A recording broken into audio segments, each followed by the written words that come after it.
علماو پسې کنسل مه کوئ دې سردار علي حقاني پسې به خلکو کنسل کول. نن تاسو ناست د ده نه قرآن او حدیث اورئ، د ده نه د پیغمبر شان واورېده. یو دور چې دا پاپ سینګر و، پاپ میوزیکر و، پاپ سینګر دا لکي مروت ته تللی و، ګومل یونیورسټي ده، مروت نایټ شو. نن تاسو ناست د ده نه قرآن او حدیث اورئ، د ده نه د پیغمبر شان واورېده. یو دور چې دا پاپ سینګر و، پاپ میوزیکر و، پاپ سینګر د لکونو روپۍ د شپې د ګټه وه، د لکونو روپۍ په یو شپه کې لکونه یې ګټل. اور په لکي مروت کې مروت نایټ شو وه. دومره خلک د ده ګانو دپاره راغلي وو، دومره ګیدرینګ شوی و، دومره ګیدرینګ چې بیا هغه خلک منتشر شو هوایري فایرنګ باندې. الله کا کرنا ایسا ہوا لکي مروت ته زمونږ د دواړو تشکیل وشو لاړو. بیا السلام علیکم ورحمت الله وبرکاته. زما عزتمندو مسلمانانو ورونو، نن دا چې کوم کلیپ زه تاسو سره ریکارډ کوم دا د یو غم خبر دی، خو د داسې غم خبر دی چې دغه غم سره دنیا وجړېده، دنیا ورسره وجړل. د مفتي سردار علي حقاني چې په توجه باندې مشهورو، زما د کلیو نوخار زما علاقه ده، د مفتي سردار علي حقاني توجه قرباني رنگ راوړی دی او رنگ یې راوړو او رنگ به راوړي. دا داسې شخصیتو چې زه یو ګناهګار انسان چې زما حالات عوامو ته پته ده چې زما ژوند څنګه تېرېدو، په سندرو کې او په بجانه کې تېرېدو. دې شخصیت زه ځان سره 4 میاشتو دپاره وښکمه. د نوخار مرکز نه دې کال دپاره ووتو، کال سفر دپاره ووتو په تبلیغ کې. زه ځان سره د 4 میاشتو دپاره وښکمه. دې شخصیت په دغه 4 میاشتو کې زما به داسې تربیت کولو، ماله به دومره مینه راکوله، ما ته ډېر تکلیف و په 4 میاشتو کې. نو دا د صاحب غمینه محبت و چې دا 4 میاشتې د دې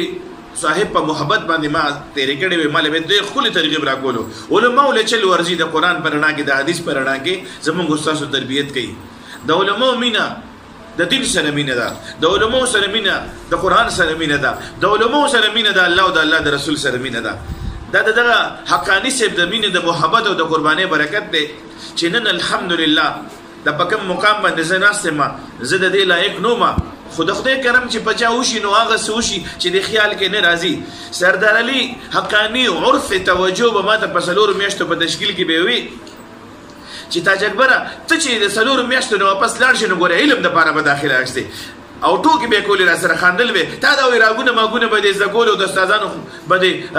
د ګانې بجانې استادانو به دې خدمتونه کول. خو ګوره ته یاد اوسه ته د علم دپاره نیت وکړه، ته به علم حاصلې او بیا به تاله الله پاک مدرسه درکوي، ته به د دین خدمت کې دا نه به الله پاک کار اخلي. الله دې وکړي چې دغه صاحب دا خبره الله پاک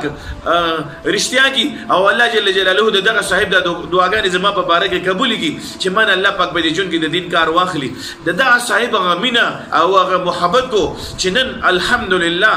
زمونږ لکي مروت ته تشکیل د سره لکي مروت کې به عزت په کومه طریقه باندې په گشتونو ملاقاتونو کې استعمالولم، په ډیګري کالج ته به پروفیسورانو لیکچرانو لبوتلم او ته خبره کوه. دا چې نن زه کومې خبرې کوم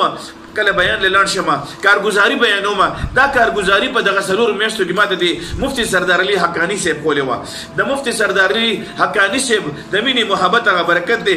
چې نن یو څو ورځې مخکې د روژې نه مخکې او ډېر زیات انګینت پروګرامونو کې به ما سره ملو شو. په پروګرام کې به زما تذکره کولو او سترګو کې به اوښکې راغې، مینې به وکړه، محبت به وکړو چې دا تاج اکبر ما سره په 4 میاشتو کې تللی و، دا تاج اکبر ما سره تشکیل کې تللی و، د ما سره تشکیل کړو، زما کال سفر و او د 4 میاشتې وې. نو دا د دغه صاحب د مینې محبت هغه برکت دی چې نن ډېر وزیران لاړل د دنیا نه او علماء کرام هم ځي او جید ښکلي ښکلي تقوادار علماء کرام ځي. خو نن د دې صاحب چې دا کم مرګو چې د دنیا وسره وجړل، لوی وړو وسره وجړل او ای زما ملګرو ما به د دې خلکو نه اورېدل، ځینې نومونه نه اخلم خو دا ډېرې دیندارې طبقې نه به مې اورېدل. دې دا توجه پکې ولې وي، دې دا خبره پکې ولېږي، د دې دا خبره پکې غلطه ده، د دې دا کمې غلطې خبرې چې وي او ما ورته د غلطې ویو دغه په دغه خبرو باندې الله جل جلاله په لکونو خلکو ته هدایت نصیب کړی دی محبت یې کړی دی مینه یې کړې ده دا د دې سردار علي حقاني د مینې هغه محبت هغه برکت دی چې نن ګوره دا ماشومان دا مدرسه چې آباده ده زه دا مدرسه چلوم دا ماشومان ما سره په دې مدرسه کې سبقونه وایي او قرآن ته ناست دي د دې مدرسې ټول ثواب مفتي سردار علي حقاني ته ځي ای زما عزتمندو دا ماشومان چې دا نن قرآن زده کوي دا نن زما په دې مدرسه کې د اختر د چوټۍ نه پس دویمه ورځ ده او تقریبا د نیمې نه کم ماشومان راغلي دي ټول ماشومان نه دي راغلي په چوټیانو باندې دي او دا نن چې الحمدلله په دې سپینه ږیره زه د نبي علیه السلام وارث جوړېږم زما لوڼه عالمانې جوړېږي زما بچي په مدرسو کې دي دا د مفتي سردار علي حقاني صاحب د مهنت او د قربانو هغه برکت دی او دا خبرې بګي ما هم خلک رټي چې دا خبره دی خنه ده دا خبره هم خنه ده ای خلکو لاسونه درته جوړوم لاسونه دا دواړه لاسونه درته نیسم مینتونه ته کوم په خلکو پسې بشاړې مه کوئ په خلکو پسې دا غلطې خبرې مه کوئ د خلکو دا غیبتونه مه کوئ خلکو پسې بدې ردې مه وایئ علماو پسې کنسل مه کوئ دې سردار علي حقاني پسې به په خلکو کنسل کول ما د ډېرو مختلفو د علماو نه مې د ده په باره کې شپږې خبرې اورېدلې وې پته لګي نه چې دا عالمان دي که څه دي ځان ته څه وایي دا په کم ځای کې راغلي دي دا په کم قرآن کې راغلي دي او دا په کم حدیث کې راغلي دي چې نن علما دې لګیا وي علما پسې کنسل کوي مسلمان دې لګیا وي مسلمان دې راپاسي او علما پسې دې کنسل کوي ای زما عزتمندو د مفتي سردار علي حقاني صاحب دا مرګ چې په لکونو خلک نن په جنازه کې په نوخار کې د قدم خودو زینو زه سار کور ته لاړم زه سار کور ته ولا ورغلم چې هیڅ حکم نو زه پلار او زه د سردار علي حقاني ماما زنانو ته وی سایډ ته شي زنانو ته وی سایډ ته شي مفتي سردار علي حقاني شاګرد راغلی دی د سوات نه او سره ملاقات کول غواړي بیګا زمام په ګواټ کې پروګرامو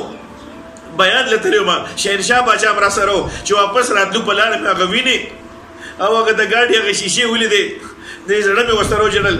د دې ټولو مسلمانانو په خدمت کې درخواست کوم او عرض کوم چې ای زما عزتمندو د علماو سره مینه وکړئ د علماو لمن راونیسئ زه دا نه وایم چې لاړ شئ او د یو سیاستدان لمن راونیسئ خو زما په کلي کې زما په کوڅه کې چې زما د جماعت کم غریب عالم ناست دی هغه باندې خو هغه عاجز باندې خو څوک سلام هم نه اچوي نو دا خو سیاسي عالم نه دی که نه نو تاسو چې کومه د علماو خبرې کوئ نو تاسو وایي دا سیاسي مولا دی دا سیاسي مولا دی د ټولې دنیا دا مولیان چې کوم دي دا سیاستدانان دي ای زما عزتمندو درخواست ته کوم په خپل ځان باندې په خپلو بچو باندې رحم وکړئ د علماو سره مینه وکړئ زما د غفلت د زندګۍ نه د پریشانۍ د زندګۍ نه د الله په ذات باندې قسم کوم دی قرآن ته ناست دي ماشومانو ته سبق ښیم دا د دې علماو د مینې محبت او د قربانۍ هغه برکت دی چې زما ذلیله خواره زندګي وه زما زندګي الله پاک ډېره په سکون کې کړې ده الله جل جلاله دې د دې سردار علي حقاني دا مرګ او دا کوم پیغام چې تاسو درکوم زما خویندو زما میندو زما وروڼو الله نه ویریږئ او الله نه وغواړئ یا الله زموږ بچي معلمان جوړ کړي زموږ لوڼه معلمانې جوړ کړي او یا الله سوال کوم اوچت کوي بچیا لاسونه اوچت کوي یا الله د مفتي سردار علي حقاني دا مرګ زموږ دپاره او پوره امت دپاره د هدایت ذریعه وګرځي یا الله د مفتي سردار علي حقاني دا مرګ د پوره امت دپاره د هدایت ذریعه وګرځي زموږ دپاره د بخښنې ذریعه وګرځي او یا الله څوک چې په ده باندې خفه دي یا الله او ډېر ښکلی عالم د دنیا نه لاړلو یا الله د دغه خلکو بچي لوڼه زامن عالمان او قاریان مفتیان کې لوڼه ول عالمان کې یا الله دغه حضرت دا مرګ زموږ دپاره د خپل رضا د خپل ذات سره د نزدېکت سبب وګرځي واخر دعوانا ان الحمد لله رب العالمین